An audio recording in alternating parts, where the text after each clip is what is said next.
welcome back again, and I hope that you are enjoying the lectures, and if not enjoying, at least I hope that you are reading something, and if you are not able to understand something, you are taking some help, and we would be there to help you out here.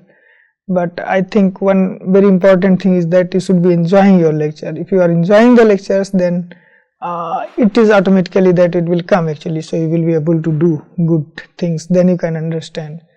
So this is the last part, and here we will discuss that what are the different types of filters that are used actually in the aerosol sample.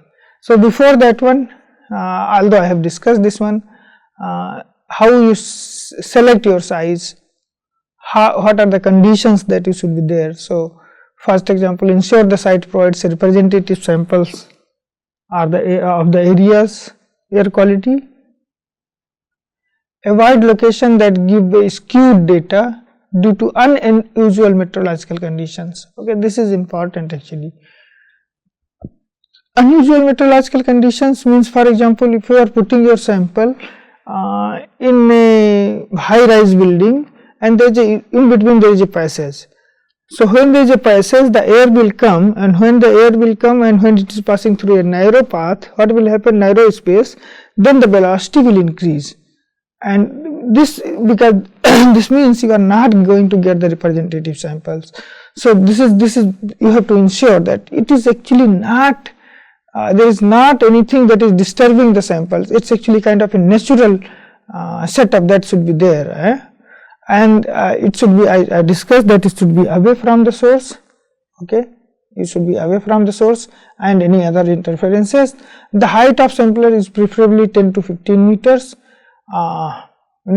It's usually double or second to third story buildings if you are doing that one. Usually on the third floor is preferred, that is very good to avoid the contaminations from the near surface.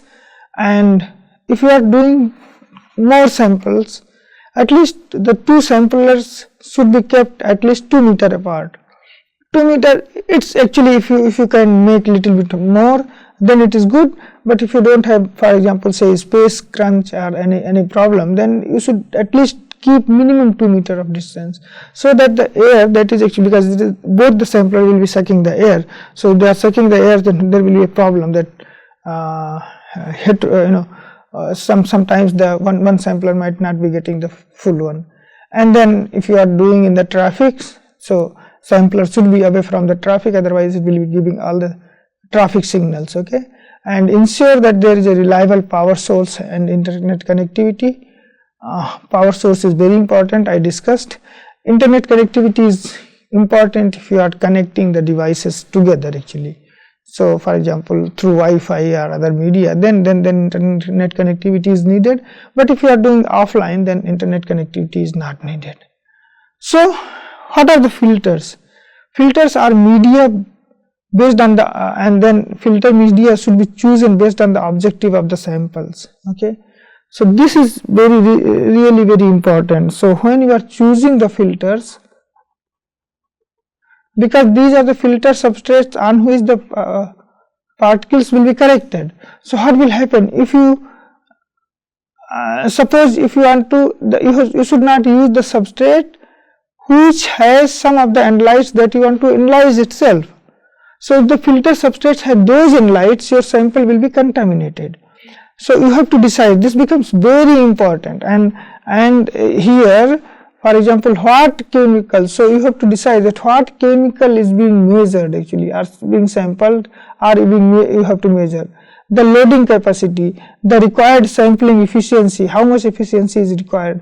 Cost is also very important, because you cannot have just very expensive cost of samplers. Then availability, and then type of analytical methods that you are going to use. So these are the few things that are very important in the filters. What are the most common types of filters that we use actually? We use Teflon, quartz fibers, nylon, cellulose filters, Teflon coated glass fiber, etched polycarbonate and glass fiber. Among them, very often the most used filter is actually quartz one, and the idea is that quartz filters can give you all the kind of things that you want to measure, but this is not very good for dust actually. Okay, it is except dust you can measure all the carbonaceous material, inorganic species, heavy metals you can all measure in this one, but dust, because the dust is actually this contains silica and then quartz itself is silica. So this will actually not be good for if you want to measure silica in those things. Dust, not dust specifically I say, when I say dust means is silica, because in the dust also silica is the major component.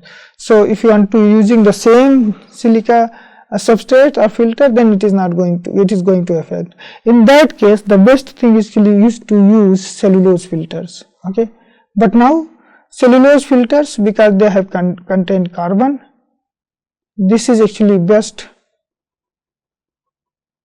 for dust, isotopes as well actually. Okay, cellulose filters, they are carbon based. So what will happen if you have carbon here? So this means this filter cannot be used for measuring all metal, organic carbon or brown carbon in this one. So if you are trying to measure carbonaceous species, you should not use the cellulose filters. Okay, nylon filters, they are good for ions actually. They are very good for the ions. They don't absorb any kind of things. Then other things are also there, nylon, Teflon coated, and then glass fiber.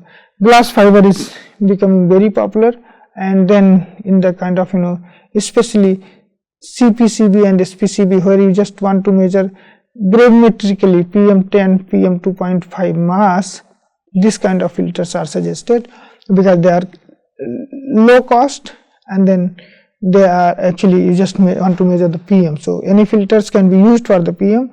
So if you have option that if you just want to measure PM, which filter you should use, you can go ahead with the glass fiber. Okay, and then this is the actually Teflon. So Teflon is actually most of the filters, they are actually polymers. Okay, so here you have C2F4, for example this one actually is C2F4. This is actually the polymer that we use actually here, and this is this filter is made of polytetrafluoroethylene, PTFE. This is also called PTFE Teflon filters. PTFE filters, many times it is asked that what is the full form of PTFE, what is polytetrafluoroethylene. This is actually CT is stretched across the ring, and this is usually used for mass and elemental analysis. So you can say PM mass, for example PM, and then if you want to do metals, when we say here elemental means it is mostly the metals. So for metals this is very good, and this is actually analyzed by X-ray and proton induced fluorescence. I think I will discuss some of the techniques.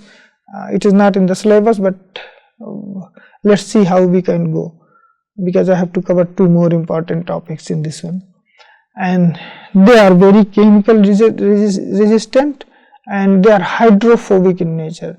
So this is very important again, because they are water. If you can use kind of little humid condition, you can use them. They will not be affected with this one, and they are chemically reagent.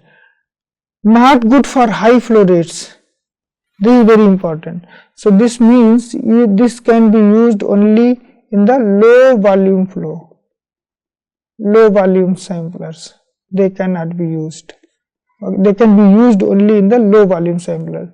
So they are not good for high, and this is also very important. And because of this one, actually you can use this one, X-ray and protein induced fluorescence. You can also use them for scanning electron microscope, because you are collecting using the low volume sampler. Then quartz fiber, as I said, this is the very versatile one, and then actually it is composed of woven quartz filaments of high purity. So of course this quartz means, when we say quartz, quartz is nothing but silica, SiO2, and so one kind of thread, like the cloths that we have actually. So it is woven kind of things, and then like the cloths are there, and then they have the very high collection efficiency, almost 99.9%, and this makes them very important because up to 0.3 micron, so more than 0.3 micron particles will be very effectively the collection efficiency for particles more than 0.3 micron is about 99.9%. And quartz is composed of elements of silicon and oxygen, as we know, used for this actually ion chromatography. So you can measure ions here, you can measure carbonaceous ECOC, you can also measure WSOC, you can measure brown carbon. So all the carbon things that can you measure. This is also you can measure atomic absorption spectroscopy. So you can also, in principle, you can measure heavy. This can be used for heavy metals, and then particulate matter, of course, so that you can always use. Advantage is that it is very high filter efficiency, low moisture uptake, low trace contaminant levels, and low artifact formation in this one. So this is because of these things, they are very advantageous and very much used. But they have some disadvantage because they can absorb hydrocarbon gases during the sampling, which can create a sampling artifact. So for example, if you are looking for volatile organic compounds, some of the volatile organic compounds can be absorbed by this one, so that can be. And as I said, this is not good for measuring silica in aerosols because the matrix itself is silica. Nylon and cellulose filters. So nylon are synthetic polymers of polyamide. You can see here, this is the structure actually. So you have a polyamide group here, okay, and they consist of porous nylon. Anyway, all the filters will have to be porous. If they are not porous, the air will not pass. So if the air that will not pass, they will not be used. And then used for collection of nitric acid. This is very important. They are usually, for example, if you want to measure nitric acid gases in the atmosphere, so this type of filters is very much used, and then can be directly used to measure the nitric acid gases. Cellulose is actually consists of tightly woven paper mat, okay, and then it can be used for measuring nitric acid, ammonia, sulfur dioxide, nitrogen dioxide gases that are directly measured. They can be used for this one. Not only this one, you can also use to measure dust very effectively using this one. So if you want to study the dust characteristics, most of the time cellulose filters are used. Advantage, they are not very expensive, convenient extraction of particulates, very conveniently you can do. And disadvantage, not good for submicron particles, very sensitive to humidity. So if you are collecting samples in high humid conditions, it is not advisable, and they are not good for the submicron size particles as well. Then this one actually lies to know etched polycarbonate membrane filter, and then you can see here this group. This is Teflon coated glass fiber filters.